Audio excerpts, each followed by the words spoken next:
Well, hi, Cy. It's great to be here, and I'm really excited to have this opportunity, and I think it's terrific that Portland State University is helping sponsor this project. It's a great project, I think, and I'm honored to be asked to come do this, so I really appreciate it. To give you a little bit of background about myself, and then that'll help provide some context for the Statewide Land Use Planning Goal 10, housing goal. I grew up in the Bay Area of California. I think it was about fourth or fifth generation Californian. And I was born in Berkeley, but I grew up out in the suburbs of Pleasant Hill and Concord, while my father would commute in to the central city, and he taught in the Oakland Public School District. So I have a lot of familiarity with suburban regions, and where I grew up was some of the first suburban communities outside of the urban area in the early 1950s. I think only San Jose exceeded the area east of Oakland and Berkeley as far as the boom period then. So I grew up there. I went to a junior college at Diablo Valley College, and then I went on to University of California, where I earned my bachelor's in sociology.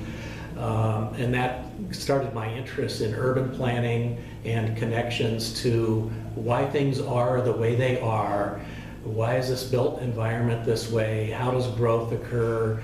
Why do people live where they live? And the connections to transportation and all those sorts of things. I took a number of classes through sociology related to urban politics and urban planning. And then when I graduated, I was looking around to continue, because I decided I didn't want to be a social worker. I didn't think I was cut out to be a social worker.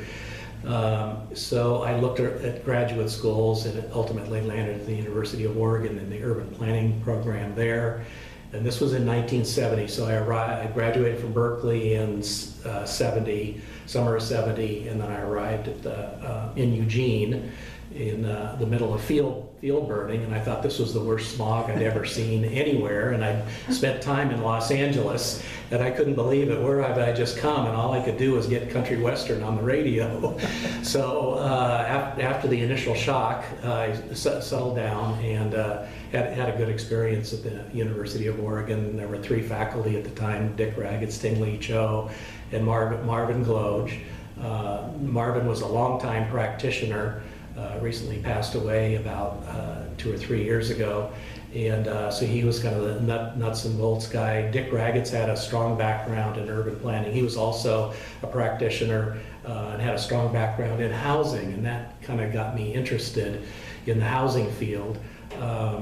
And so later that summer, in the summer of spring and summer of '71, I applied for an internship at the state. It was Local Government Relations Division. It was housed in the executive department. Governor Tom McCall was the governor at the time. The director was Bob Logan, Robert K. Logan, and there were a number of people on his staff that were involved with the Coastal Zone Conservation Commission, which was very early, and Herb Riley, I remember, was in the office and was a key player. There were a number of others. There was a fellow named Dave Peterson, and Dave Peterson was one of the managers for the Lawrence Halprin work, which was affectionately known as the coloring book when it finally came out, that looked at different scenarios of development patterns up and down the Willamette Valley, and was a big impetus towards capturing a lot of people's imagination about the importance of planning and why there were options about the way the state could help local communities grow over time. There was something called Willamette Valley Project Foresight, which was an environmental protection plan. So there's a strong interest in growth management, environmental protection, and of course the Willamette Valley having the prime agricultural farmlands and everything was a major impetus there. So that's how I got, I guess I was about 22, 23 years of age at the time. I remember being in several meetings with Tom McCall, so my eyes were wide open, sitting in the back, of course, but listening in and learning what was going on. My role as an intern and then later as a planning assistant, because they actually put me on the payroll for a time while I went to graduate school, was to review county comprehensive plans under Senate Bill 10. Every county, 36 counties, were to submit a comprehensive plan that had adhered to the goals that were outlined by Senate Bill 10. And some of them had already been reviewed, and my job was to finish off the last set of them that were to be reviewed. And there were about 7 or 8 that were very calcitrant, if you will, getting them in. In fact, they didn't show up when the deadline hit. The governor sent out a letter reminding them that the state could use their liquor and cigarette taxes to go in and do the plan themselves, and then have the county. I don't know what the county would do if they would adopt a state plan, or the state would simply adopt it itself by the legislature and call it good, and you're going to follow this plan, county. They tended to be southern Oregon counties from the southern Oregon coast across, and several southeastern Oregon counties. And so when they came in, I remember they were very, very thin. Often the map was simply hand colored and very rudimentary. I would say 20-25 pages probably at best.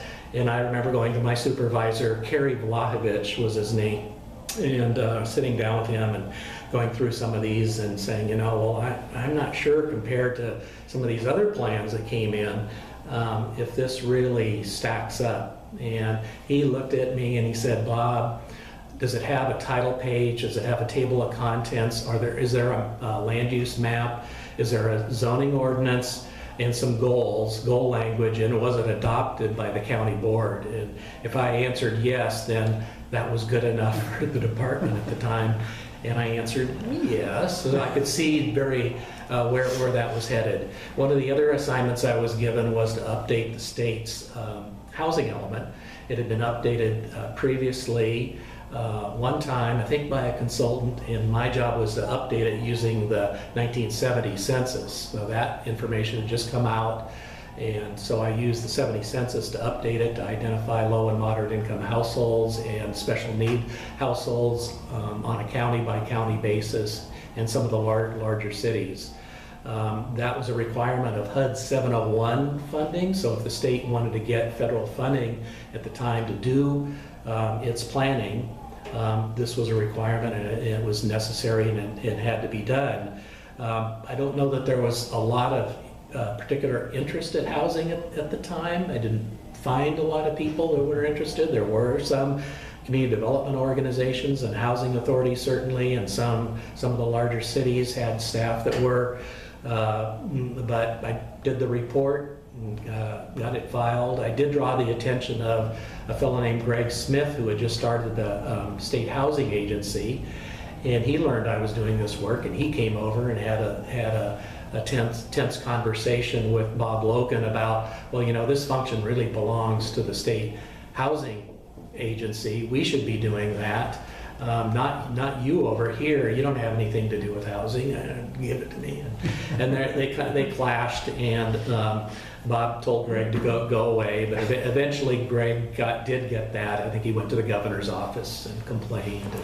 And finally, did get reassigned. So he had some money coming in for a housing planner within his agency, and he hired a woman named Linda Lund.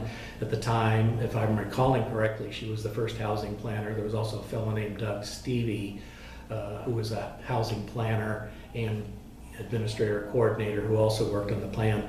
I then later landed at Mid-Willamette Valley Council of Governments.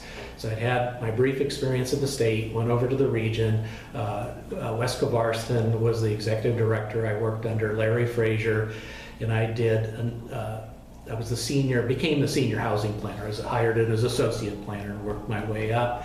And we did a number of studies around housing in the Mid-Willamette Valley, because the Willamette Valley Council of Governments had Marion, Polk, and Yamhill counties.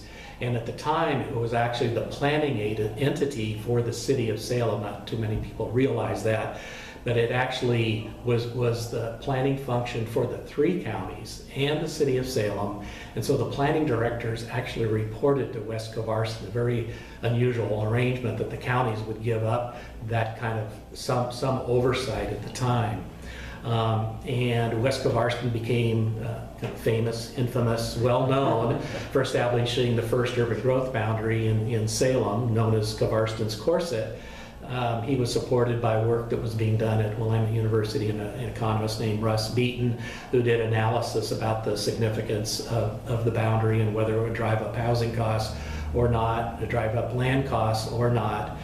He concluded ultimately that services and other provisions, transportation, were key elements to establishing an urban containment line, if you will. And as long as the line were reasonably large enough not to affect land by itself, then it should not. That's very oversimplification, but I wanted to be sure to get that in, because it's something I always remember. Always kind of went back to Russ Beaton and a touchstone there in the first urban growth boundary. From there, so I did that for about 5 years, and then lo and behold, Greg Smith at the State Housing Agency had an opening for housing planner. He came back to me, and I was hired at the State Housing Agency, and doing a number of different assignments, again doing reports and studies about housing needs, and then principally reviewing city and county comprehensive plans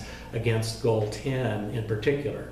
So this is now, I think I was hired in 78, so 72 to 75. In between, I did my thesis on a fair share housing allocation plan for the Mid-Willamette Valley. I finally got my degree after a little bit of a delay. I started in 78, and that was really kind of the tip of the iceberg, because while the Senate Bill 100 passed in 73, it didn't really get traction until much later into 76, 77, and then 78. By the time they figured out how to run the agency, how to staff it, how to begin the process of going through and getting jurisdictions to submit their plans, trying to figure out what all the goals meant, etc. And so that was my assignment. But to back up to, I'll go fast forward, and then I'll back up to that point. Can you stop for one moment, please? So I work for the State Housing Agency doing reports and reviewing city and county comprehensive plans for the compliance with the state housing goal. And then I had an opportunity to receive a fellowship through University of Southern California in Washington, D.C., their campus there that is a campus for a program in masters and PhDs in public administration. And it was a joint fellowship between the U.S. Department of Housing and Urban Development and USC. So I competed. They took 2 individuals from the 13 regions around the country. So 26 people went back to Washington, D.C., got assigned to positions within HUD. And then on Friday, Saturdays, and Sundays, we went to class. It was ordinarily a 2-year program. We did it in 1. It was an intensive semester system, and we'd go to class on the weekends, read material, write reports during the week, and go back and do it again. So it was a 13-month program all total, but it did give me an experience at the federal government. When I got there, Jimmy Carter was the president. However, I was there less than a month. By November, Ronald Reagan was president. And so that was an very interesting period of time, because I was right there when all the Carter administration appointees at the appointee level were leaving, and the new Reagan people were about to come in. The Democrats tend to be a lot better being inside the administration than Republicans do, so it was going to take a little bit of time, we figured, for the staffing up to occur. But it was an interesting time. My position was I was state issues coordinator because I'd come from the state, and so my job was to administer a small program of $1 million that went to states to improve their housing and community development functions. When I got there, later on, I was called in and said, well, Bob, suppose we gave you more money, because remember, Republicans were more about states' rights. I said, well, we want to beef up our programs that give money to the states as opposed to individual localities, urban areas. They said, well, we're thinking about making it $3 to $5 million and substantially increasing it. And what would you do with that? And I said, well, I would probably use the same formula and just simply divide by 50 states, 50. My little joke. So anyway, I finished there, and when I came back to Oregon, came back to the State Housing Agency, there had been a vacancy. There was a vacancy shortly thereafter created with the State Housing Council, and I became the staff person to the State Housing Council, which was chaired by Betty Niven. And I'll go back and touch on that. So then I left the state. I was hired by the city, and specifically City Commissioner Margaret Strawn, to be director of the Office of Housing Policy back in 1983. And I was in that position for about 2.5 years, coordinating the city's housing programs. The city has about 5 or 6 different disparate agencies that touch on housing, and my job was to try to coordinate that work.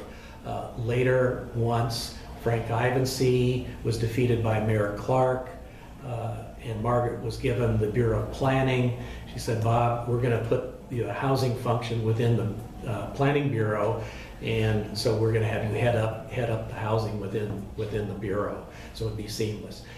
Before she had cut a deal with Frank that I'll vote for your budget if you create the separate office for me. So there's no longer a need for a separate office.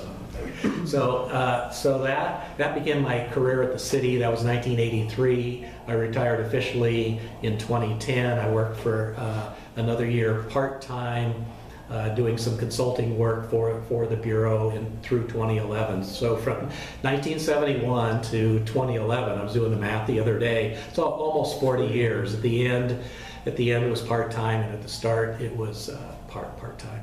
So that was my career, but within the city I transitioned after a time from housing to actually being chief planner in charge of the long-range planning and urban design function.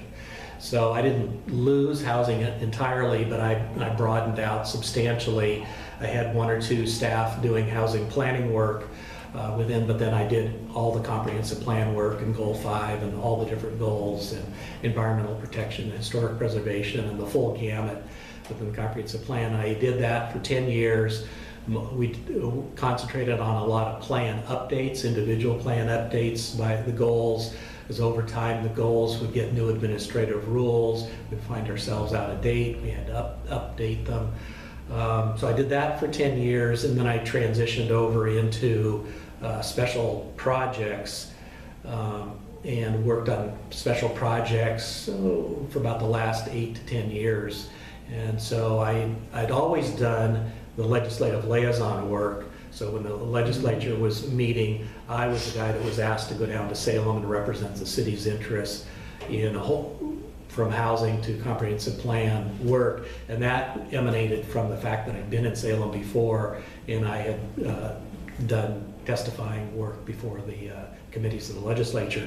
So that gave me always gave me a really interesting perspective, and working with some outside entities, the League of Cities, the counties, special districts, Thousand Friends, and then agencies outside the realm of the city, the county, the Port of Portland, and others. So I had this kind of intergovernmental role, if you will, and it led also into Metro, and I worked very closely with the Metro staff under the Regional Framework Plan and Region 2040 from the very start in the beginning.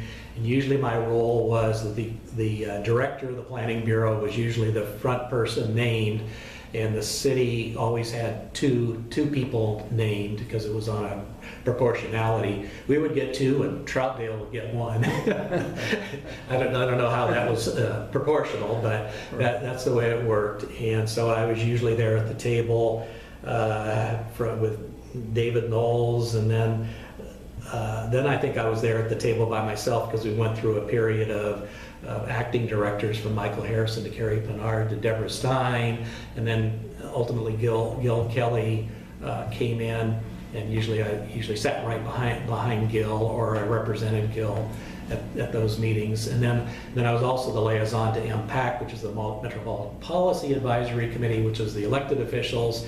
And in that role, I had to work with our elected representatives, and we had two there. We had a city councilor, typically, it might be Dan Salzman, and then the mayor. And so my role then, every 2 weeks, I think I would write up briefing notes for our elected officials, telling them, here's the agenda, here's what the city's interests are, here's what you might watch out for, here's what so-and-so might say, here's what you might consider saying in reply. So it was a very, very interesting role, sometimes very tense, particularly I can remember with Sam Adams. Sam would be really, really firm. It could be a little bit difficult at times, and so I remember there were times where things would get kind of uncomfortable, and I remember sometimes staff would come over and say, Bob, did you tell him X? Or Bob, where's he going with this? Or and I just gotta, be poker face about it. So anyway, so that was retired in 2011, and so that's it. So what I'd like to do, I think, is go back then to get to the questions and go back to my time with the State Housing Agency and the question about motivations that participants brought to debates that says during 74 about whether there ought to be a housing goal. And the State Housing Council and the State Housing Division were very instrumental at that time, working with several other people to draw attention to the housing goal. Since the housing agency had just been created, of course, there was a strong interest, and they should believe they should be right there at the table with transportation, with the environmental agency, with DEQ, and everybody else. So there was kind of jockeying and to get that importance out there. And Greg Smith was very aggressive that way. Betty Niven was, in her own way, she was a little bit, I would say less bureaucratic, but very, very sharp. And they finally targeted LB Day, conservative Republican LB Day. I say conservative, I would just say Republican LB Day, one of the leading members of the Senate, and about the importance of housing.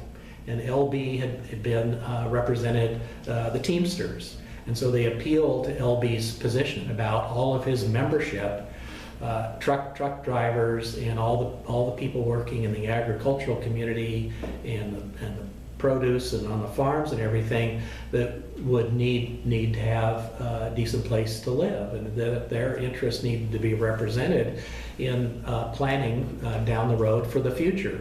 And LB pretty quickly got it, and once he got it, then that was pretty much it. So he let it be known that that in order for all the goals to get through, housing needed to be one. And I know that Betty Niven, probably Fred Van Atta, I think, was very instrumental in that as well.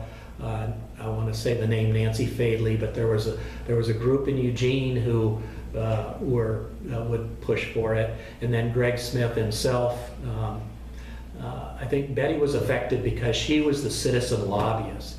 See, she was not paid, Housing Council chair, never got paid. She was in that position for 13 years. She was the first Housing Council chair, and I was there. I organized her retirement party. It was an ice cream social. So what do you want, Betty? How about an ice cream social? It was in the summer, a little bit old-fashioned. Okay, fine. And when I remembered when I went to her house a couple of times to debrief when I had been in Eugene, and we'd sit down. She would offer me tea. So we'd have tea and a half sandwich. But Betty had a sparkle in her eye, and she was sharp as tacks. She had graduated from the University of Chicago in economics. And I don't think very many women at the time were graduating from either the University of Chicago, much less in economics. Her husband was a math professor at the University of Oregon, Ivan, very, very sharp. And she was an absolute whiz with statistics and math and sources of information.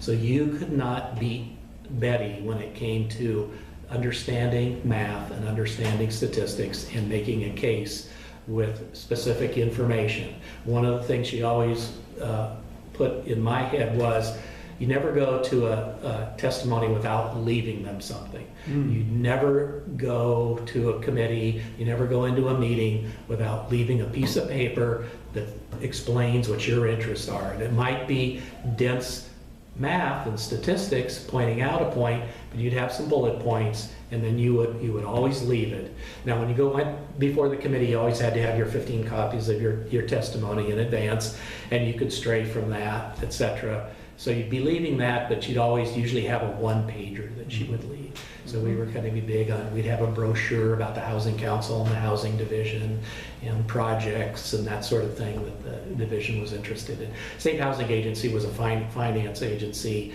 and it was they were being set up around the country.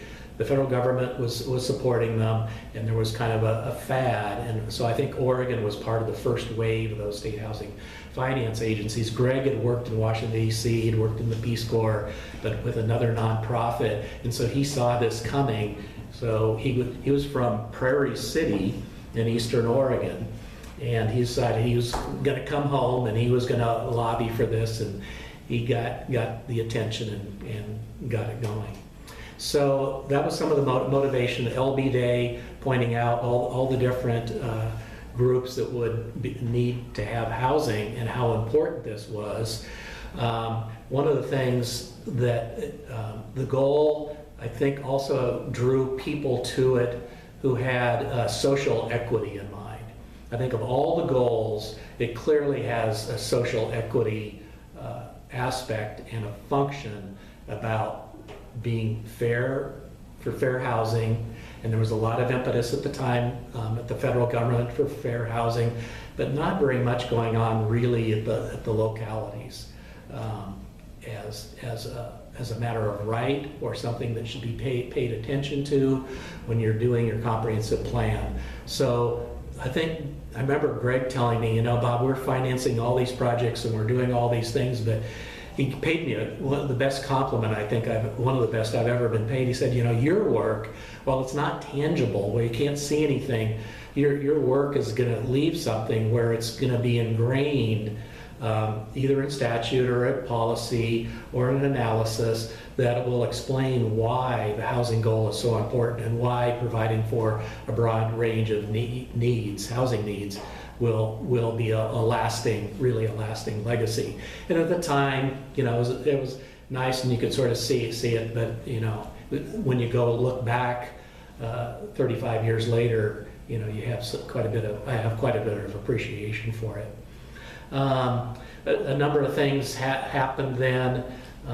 There was by about 1978 then, there was interest in what do these goals mean? So administrative rules began to be written around the key goals, particularly Goal 5 and particularly the Goal 3, the agricultural goal, to try to define what it was that local governments needed to do to demonstrate their compliance, because the goals had goals and then they had guidelines. Now the guidelines were, if I recall correctly, in the statute, but they didn't carry the full force and weight of law the same way the goals did. And I think that was explained. But there was a lot of meat there in the guidelines to follow, but it was squishy. And so the commission spent a lot of time developing white papers, policy papers, and one of the first ones in housing, came in 1978 with the acknowledgement of the City of St. Helens Comprehensive Plan, and they lacked some clear and objective standards around their approval criteria when they were going to approve subdivisions, manufactured houses, subdivisions, or other kinds of approvals around conditional uses. And so they were taken to task. That was raised as an issue. The State Housing Division, I raised it, and some others did.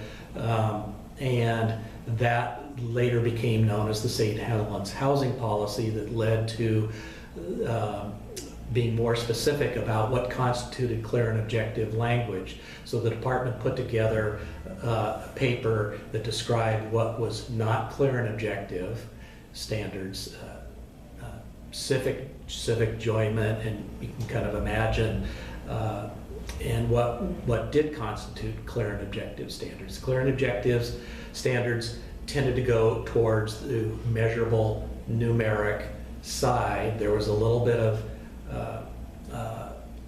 leeway, I would say, probably then in 78 and 79. So if I recall correctly, the housing rule was adopted about 1979 as an administrative rule. So now as an administrative rule, it carried the same force as the goal and became the same force as law. So that was something that was always looked to. Then later there were amendments. I think there were amendments right away defining buildable lands and what constituted buildable residential lands and what you had to look at. There was then later definitions for what constituted needed housing units, needed housing types, and those were described. And they were described as government-assisted housing later. And households were described, manufactured homes were described, and then all that was laid out. And then there were some divisions, whether you were a small community or a larger community. Usually it was under 2,500, you didn't have to do everything that the rule required. If you were over 15,000, you would have to do that. Anyway, so I was up to 1978 in the St. Helens housing policy, and that then led to a few more tweaks in the administrative rule to keep further defining what was meant. Another key aspect was certainty. So anybody you talk to about Goal 10 says the development community always was concerned about certainty. What are the rules? What do we know? What are we going to need to do? And what's the timeline? And so another aspect became approval criteria that were clear and objective, but they had to be applied within 120 days. And I think for counties, it was 180 days ultimately. But initially it was this 120 day. And so within that, if it met the zoning ordinance and comprehensive plan map amendment, you could maybe get it in 30 to 60 days.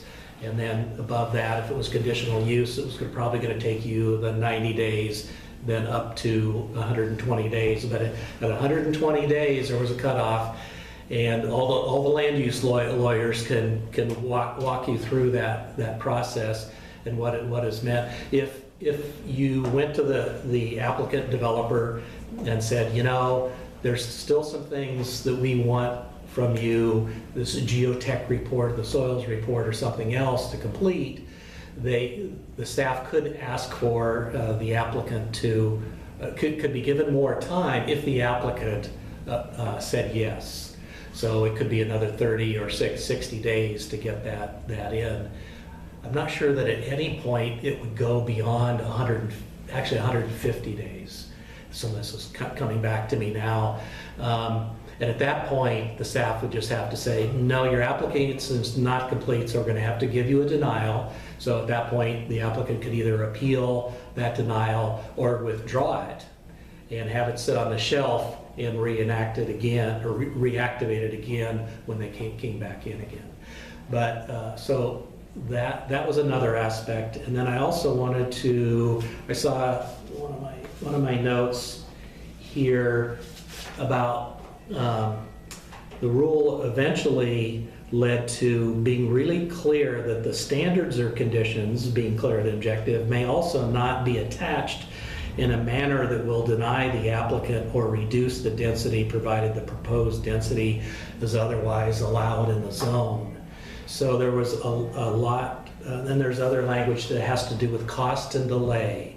So that was another part. So clear and objective, timeline and cost and delay were sort of the three-legged stool, if you will, the foundation, so that you couldn't impose any of those standards that would affect the cost and delay. And there can be arm wrestling over that, and that's why you have people like Ed Sullivan and a whole cadre of land use lawyers, is there would be differing maybe opinions about that, and why we have a land use board of appeals to specifically deal with the administrative rules.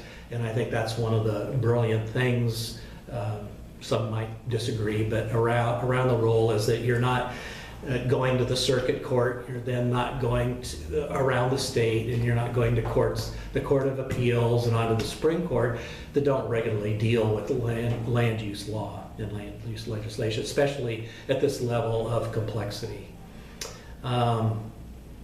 And then, let's see, the government-assisted housing piece is one that comes to mind, because I think that got adopted and defined in 1981. And I had hired an assistant named Mary Hawley, and Mary worked in the division for, let's say, three or 4 years, and she continued, then took my place when I came to the city as a housing policy director. She continued.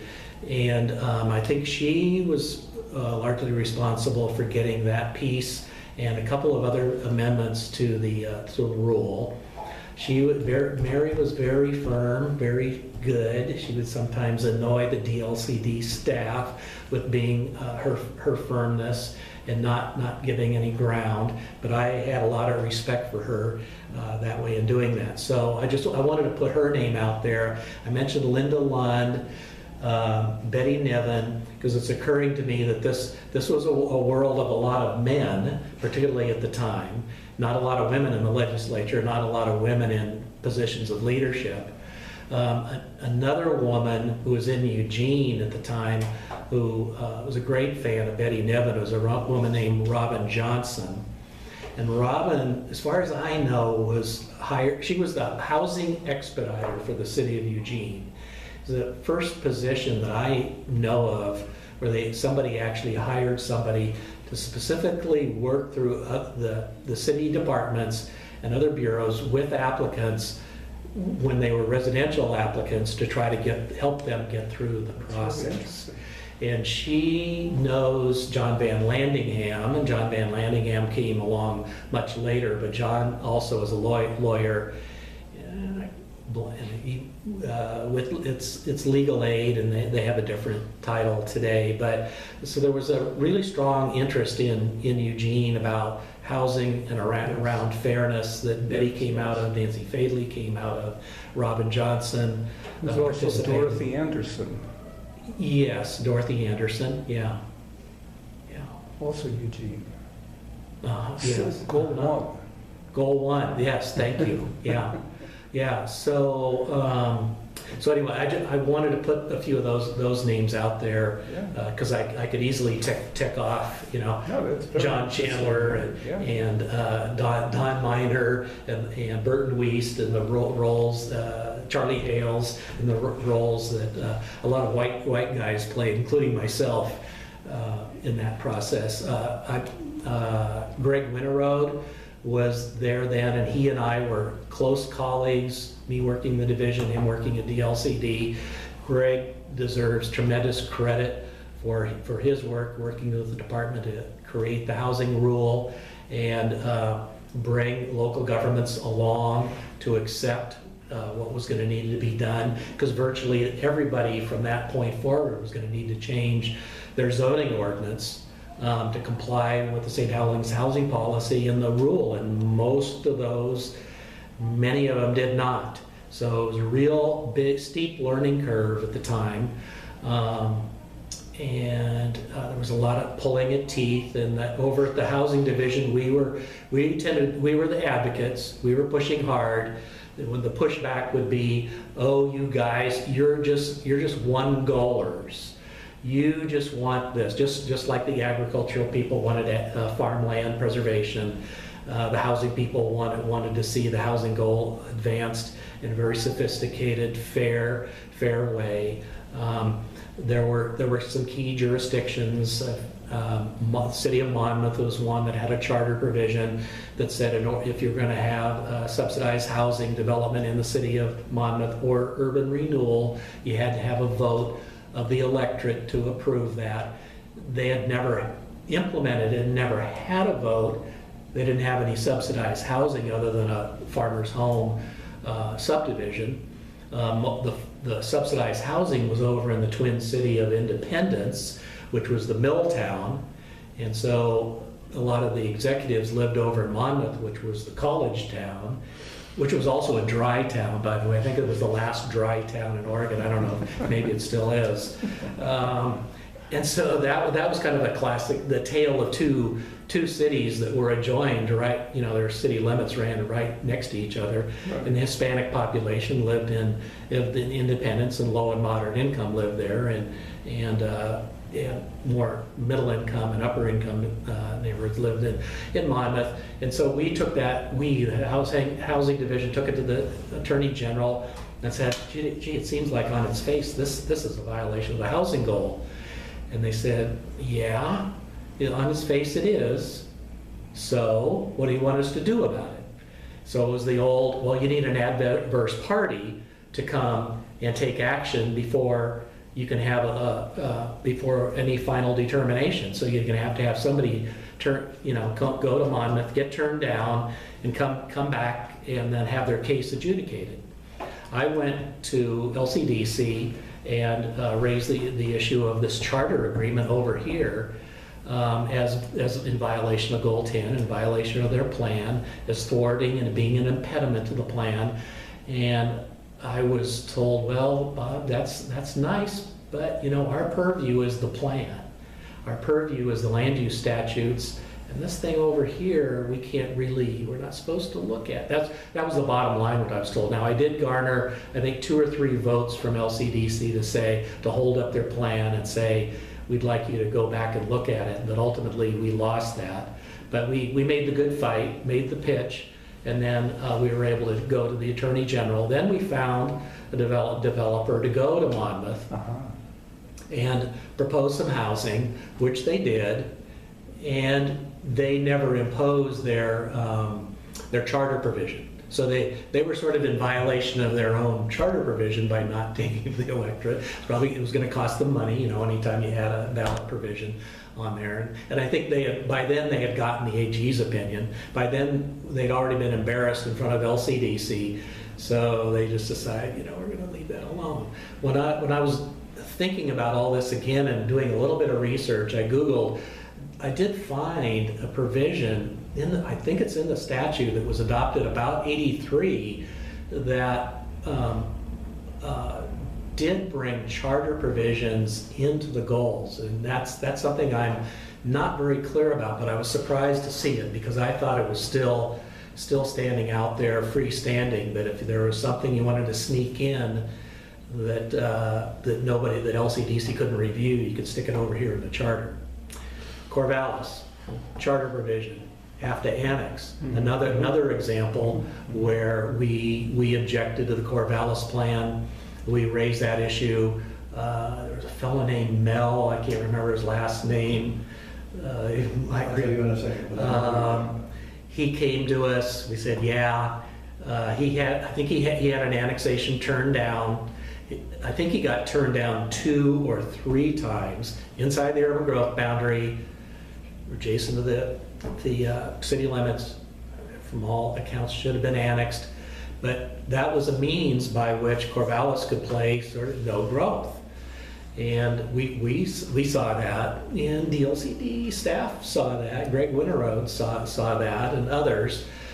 But they had to be really, really careful because their appropriation from the legislature meant not ticking people off like Corvallis, which is a pretty significant city, particularly at the time in the state. So anyway, Corvallis was an example. There were some other examples of cities. Prineville had a plan that we objected to that didn't allow manufactured housing subdivisions or mobile home parks. They said, well, we're going to allow it outside of the city in the urban growth boundary, and we said that wasn't good enough, but DLCD didn't agree with us again and said, no, we're going to get them through, because it was one of the first Central Oregon plans to come up, and it needed to get moved along.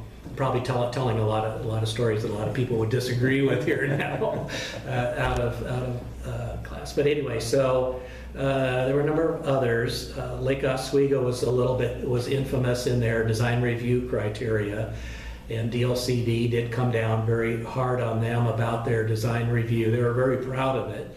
It had a fairly sophisticated set of design review guidelines that they could impose. So that was another aspect of the clear and objective needed to follow through. So in a planned unit development or a subdivision or any form of development, the approval process, you couldn't have design review that was clear and objective. And so the clear and objective and design review is an issue that's gone on for 20 years or more. Lake Oswego, I think, was kind of the brunt early on, and then a lot of other communities. City of Beaverton, I know the home builders took them to task, and I think there was a case, can't remember if it was Louisville, went to the Court of Appeals, but I think Beaverton had to back down with their design review. Ashland had a hillside ordinance they needed that was found to violate clear and objective standards for residential development. It was on it was partly design review, and it was partly the scope of the hillside development. I think John Friganessi was the planning director at the time. So those were examples. I think Wilsonville also had design review that came under attack and review. Later, the city of Portland, of course, had what was called the Snout House regulations. That was appealed by the home builders. The city had about 12 standards that it was trying to impose on new residential development going forward, and there were lots of different thresholds and criteria, but that was challenged, and I want to say we ended up with maybe, out of the dozen, we ended up with maybe 4 or 5 standards. It all had to do with the garage door and where the front door was and how much transparency was across the facade, etc., and the placement and the orientation of the garage in the front. That's right. Charlie Hales talked about the trick-or-treat test. The yeah. Hollywood rule, I mean, Halloween rule. Yeah, you have to be able to find the front door and get tricked. The child go trick-or-treat at that place. A quick anecdote on that is I built Charlie a snout house that he lived in. Not in the city, but prior to his move to the city. Okay. Oh, we're in another state? No. Oh, get in here? No, out near Hillsborough, but not quite. The world shrinks a little more. I mean, anecdotes are fun to play with. So there's long been that tension, and 1997 I know was a watershed year for calling out in the rule what constituted clear and objectives and design guidelines, and this whole issue of delay and cost. And I remember arm wrestling with John Chandler going through and saying, well, you know, John, the central city, the downtown has always had design guidelines. The central city has had design guidelines, John.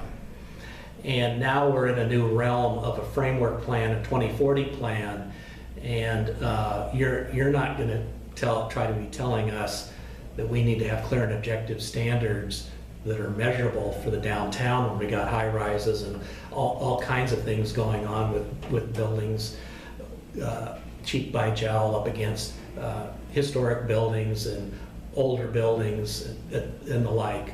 And I can get into all that fine detail, but so they said, oh, okay, fine, Bob. You didn't want the city opposing the bill.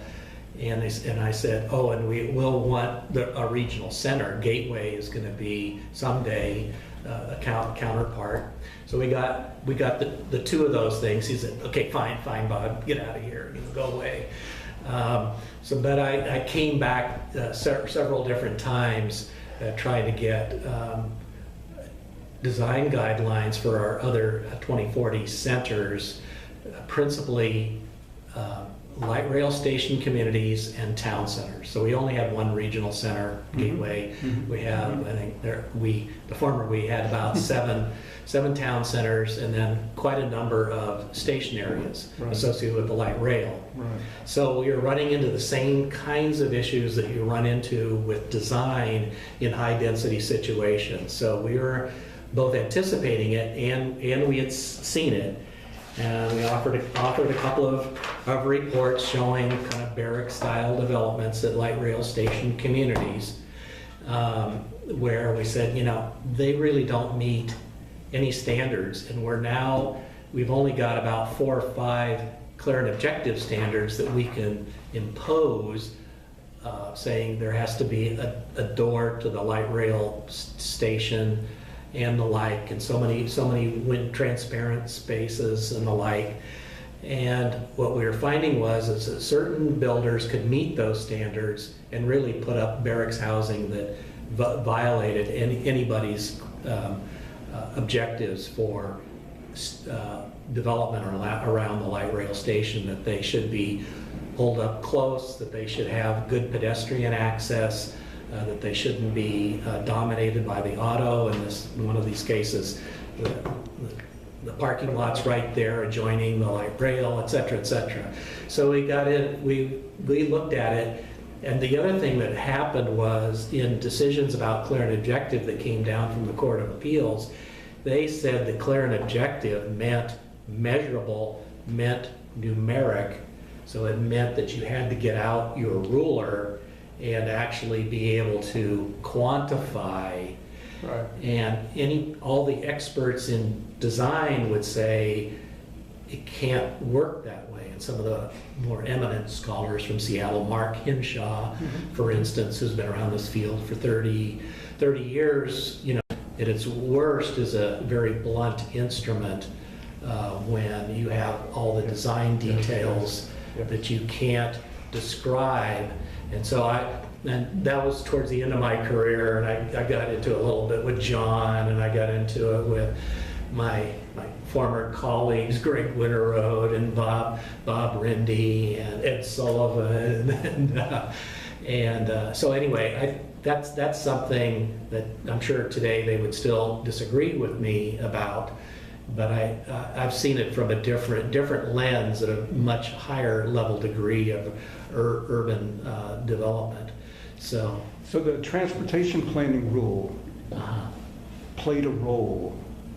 Building orientation, street connectivity, bicycle, pedestrian, transit-oriented stuff. Yeah. So that was 1991, and there was a good deal of exactly what you're talking about in the context of implementing that rule. Yeah.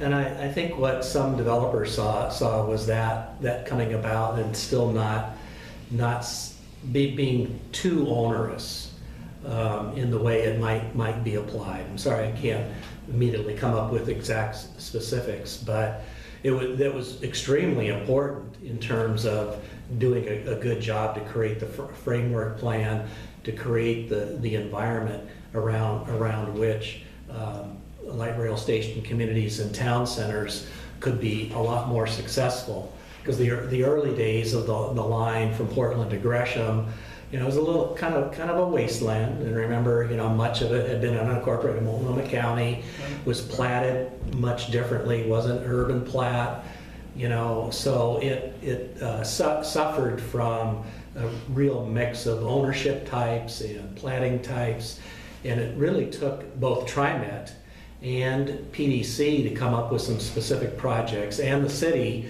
saying, well, we're going to grant tax exemptions for transit-oriented development, so we'll give you that piece. And TriMet may go in and start buying a few parcels of land, and PDC bought a few parcels of land. The Russellville school site was one example where that gradually happened over time, but it was a pretty slow process, and gradually there was some infill development.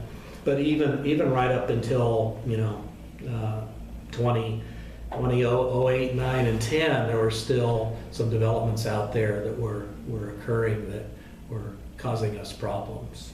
So we tried several different angles. We tried looking at it from the region, and basically came back to our little part of the statute that very few people know or ever talk about, and that is that cities of over 500,000 have an exception to do design review in the central city and the Gateway region. And I reviewed an 18-page paper by Bill Cluse, land use lawyer, who's done a lot of work for the home builders over time, that lays out the history of the goal. So he does a really good job. I know he doesn't talk too much about this tension with design review and where exceptions have been granted for the city, or maybe future exemptions that could be created.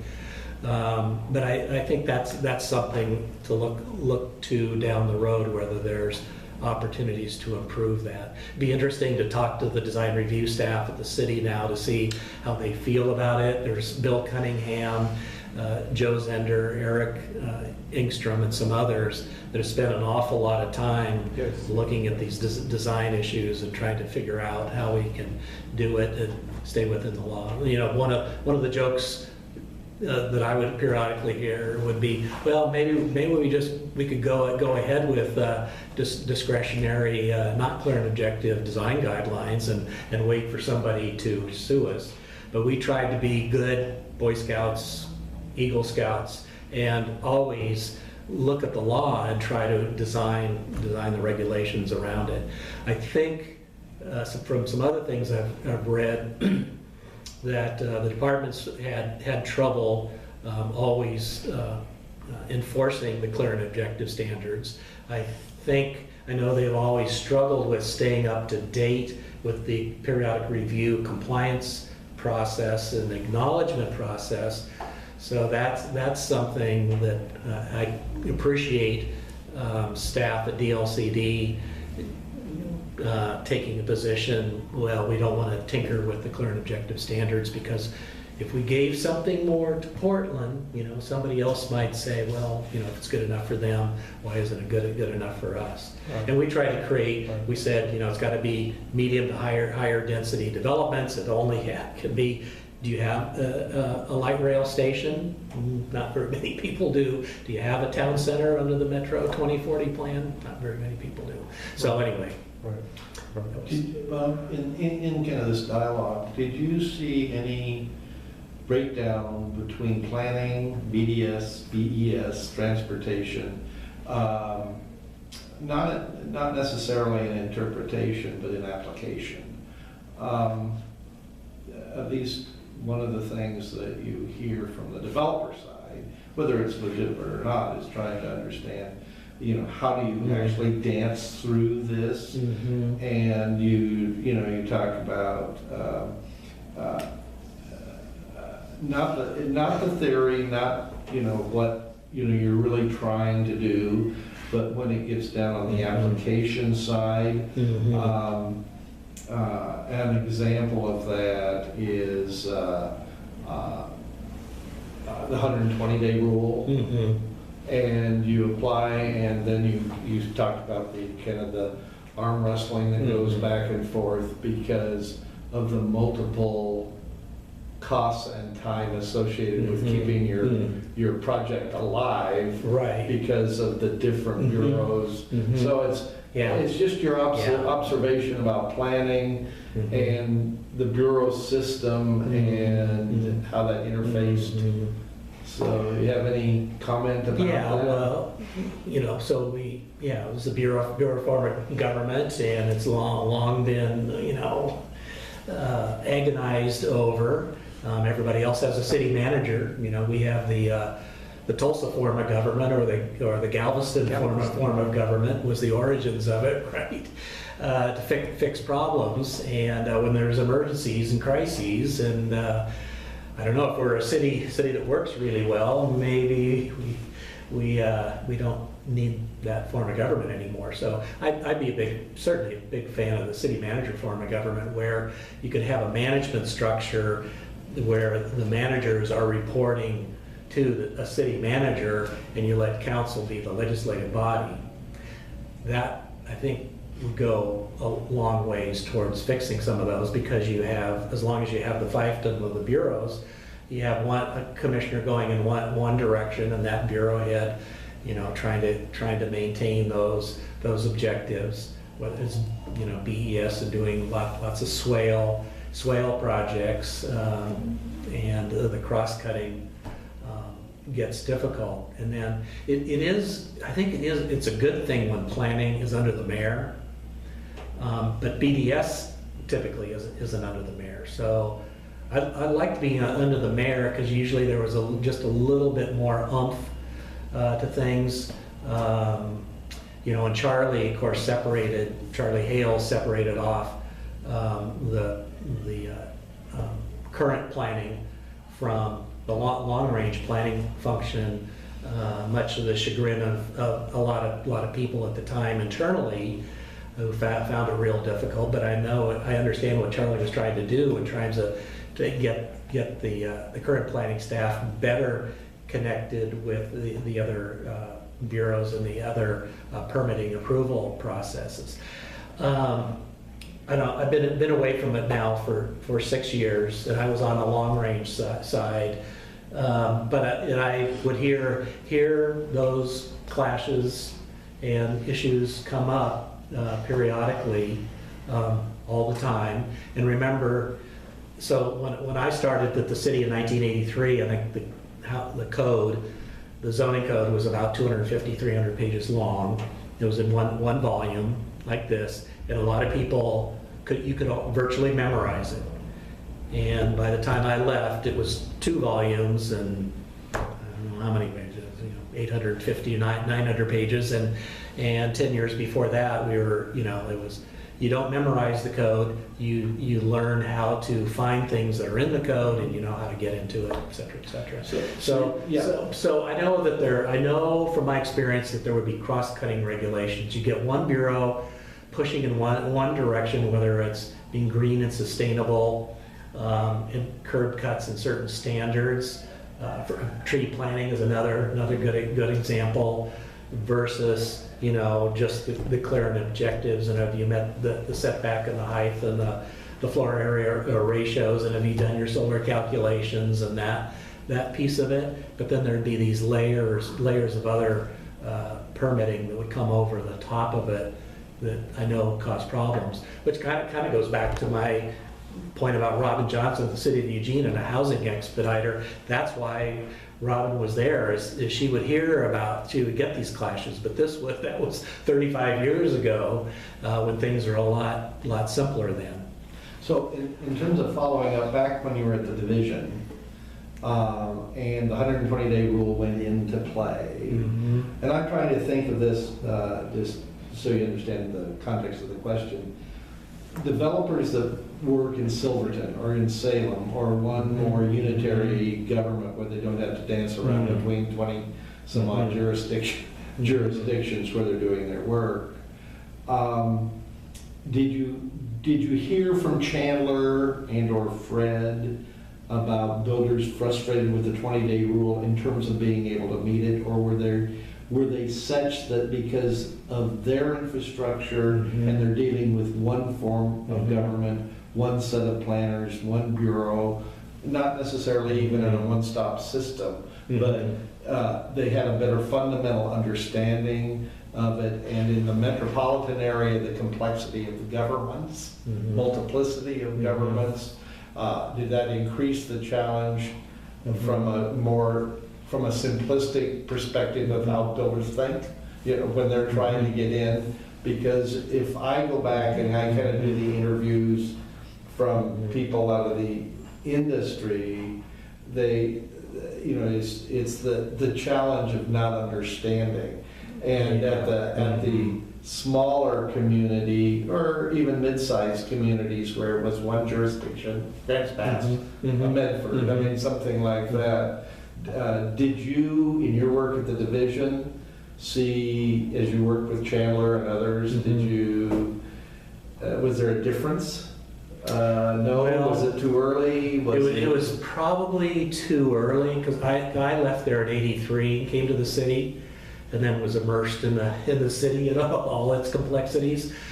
But I would hear anecdotally, because I would be in touch with the League of Cities, and I'd be in touch with counties, and Greg Winterode and Bob Rendy, and other people. So I would hear things, and then later I was the vice president and president of OAPA. So I would get things, but it'd be a little bit more anecdotally. I would say that it wouldn't surprise me at all that the understanding would be much more difficult within the region. But you remember, the regional framework plan didn't come along until 95, and so that the whole complexity and the layering piece of it was probably later. But we would hear that, and it would challenge us to try to explain that layering. That was the era of PowerPoint presentations, and we'd have our PowerPoints, showing how the layering and worked, and then the actual plan on the ground to people. But I could imagine, if you're not very familiar with it, if you're not following it, would be a level of complexity that would be difficult to work with. And certainly internally, trying to explain internally to staff, well, now Metro has established a set of requirements that are in addition to the Goal 5, right? So trying to explain to people, Metro has some authority in transportation or in Goal 5 work in particular, that was adding a little bit additional layer. So we'd have training sessions, kind of walk through what's happening, and then the city would have representatives, over there at Metro. And the city would be in sort of an interesting position, because a lot of times the city was usually farther along than some of the suburban metro communities. So in part, we would try to push and show other local governments how maybe they could do some things differently. Parking would be a good example of that, where we had parking structures, and it was always easier for the suburban communities. There'd be arm wrestling with Washington County over what the parking ratios would be.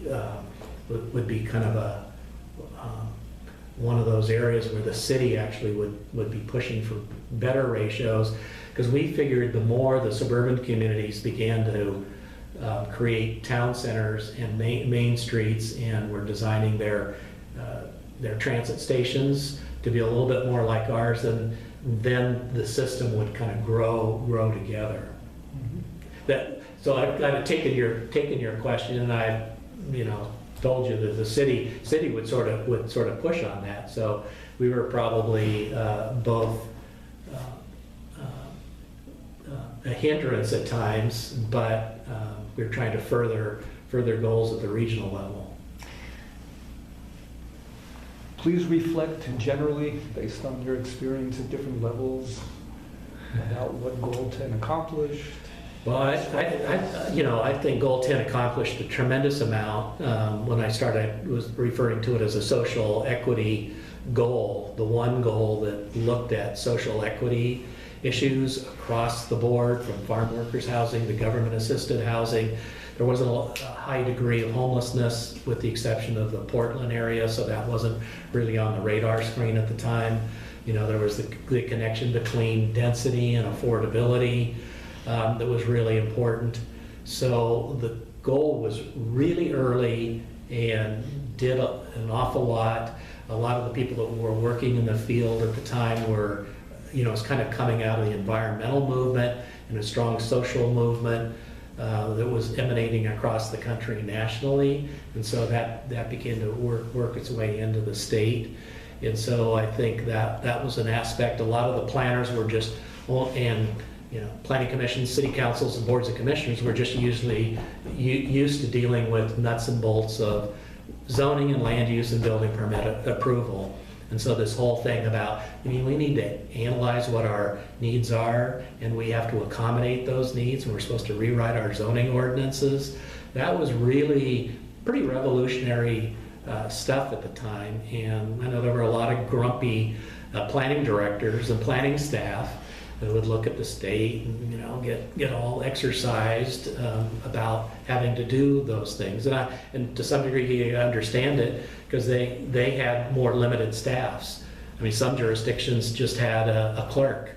They didn't have a planning staff out in Yamhill or Dundee. But that's why you had metropolitan regions of government. When I was at COG with Wesco Varston, our job was to help them. We would write those and put them into effect. Probably wouldn't be terribly understood right away by people, but so I think it has done great things, particularly because it was early and put into place, and then with the administrative rule being amended. I think there are some areas like the government-assisted housing. Tom Cusack, who was the former area office director here in Region 10, he has a blog. He's had a blog. The Fair Housing Council has a blog, and there's a strong group of people with Ed Sullivan and Ellen Johnson who feel like the goal really does need to go farther, and it could be utilized to do some more things with government-assisted housing in terms of doing a better analysis with the needs about how many people are eligible for vouchers and should be accommodated, and that should be accommodated on a kind of a fair share basis. And that's one of the things that Metro was charged to do, was to look at housing needs regionally on a fair share basis. And that's probably one of the areas that it's received some criticism, fair enough, that it hasn't done more, and it crept right up to, it actually did a numeric analysis work assigning how many low-income households needed to be served, and how many, and the jurisdiction assigned to that, and listed all, we got 26 jurisdictions within the region. I'd give a pass to Johnson City and a mobile home park, but adopted those standards, adopted that goal, and made it part of the plan review process. So you have a little bit of dynamic tension going on between Metro and DLCD. So DLCD still maintains authority ultimately, that the plan has to go there, but it goes through Metro for its growth management population forecasts. Metro looks at it, forwards it on to the state, but this whole business of fair share allocation, towards the end of my career in about 08, 09, 10, there was a lot of lead up to it, but it never got traction, and I'm not sure where it is today. I suspect it did not get traction. So those are two areas, Right. There was a lot of work done with the Big Look. An awful lot of work. I know the city, we sent in a lot of comments. We spent a lot of time with the committee. My sense of it is that not very much came out of that. Our sense was that the state needed to look at doing more long-range planning and vision work and anticipation of climate refugees, and looking at scenarios about what that would mean, and doing that kind of large-scale work. And I think our impression is that the Big Look became a smaller look, not to diminish those people who are working on it, and Mike Thorne and the committee, but it never got elevated with political leadership and with the legislature. And so That's my sense of it. So I think if you wanted to look at what more could happen, you could go back to that work. There was a piece done by Oregon State University doing an assessment of the goals that I ran across there it is. Draft final report. Did it become final? And it was, no. You know, '08 wasn't that long ago. No, we did some of that here, Uh-huh. looking at Goal 1, Goal 14. Yeah, okay. So I'm sure there's a lot out there that people have commented about in the last five years anyway, since I've retired, that could probably be looked at again. And I want to drill down a little bit. You mentioned the government housing piece. In your history, and I can only do this by reflection of what I've heard, Bob, and my even personal kind of connections to you over time in a variety of different roles, you were pretty, would have been considered a strong advocate for making things truly clear and objectives, and it doesn't mean the challenge objective, and doesn't mean the challenge when it got to design and some of those things, putting it so it's easy for the private sector to participate in it. But the theory behind it was not to be constraining. It was actually to, if you capture the vision, if you understand where we're going, it should make it a lot easier. So if you, and I give you, and I'm just not to add to the comment, but I have to contextualize it. It's because your perception was, people perceived you that worked with you as being kind of friendly to that challenge, okay? On the other hand, you go to the industry, and I'm not talking about Chandler and such, I mean, it's the players in the industry. There's this continued, you know, indicator of a high degree of frustration that, oh, the 120-day rule, it just, you know, we can't meet it, so it just holds us up, it adds cost, and such like that. So in Goal 10, could you spend just a few moments reflecting on, you know, what could we do different? What could we, what besides what was identified in the big book? In your personal experience on the ground, because of government application and working with the private sector, so that they could actually expand into additional markets over time where they feel now, whether it's right or wrong, feel constrained by entering that market. Do you have any ideas how Goal 10 might help address that? What's needed? Is it needed maybe at the private sector level, or is there a role for government? Well, I think there's a role for government. Like I just said, my impression is that the DLCD and some of the plan process has lagged, and I'm not sure that the housing need analysis piece and buildable lands has really kept up. So I guess I'm being going to be general, but I think you go to rigor and you go to enforcement, and there needs to be the rigor there to keep coming back. And what it was, you know, it was supposed to be every 5 to 7 years. A comprehensive plan was supposed to be updated, right? Yeah.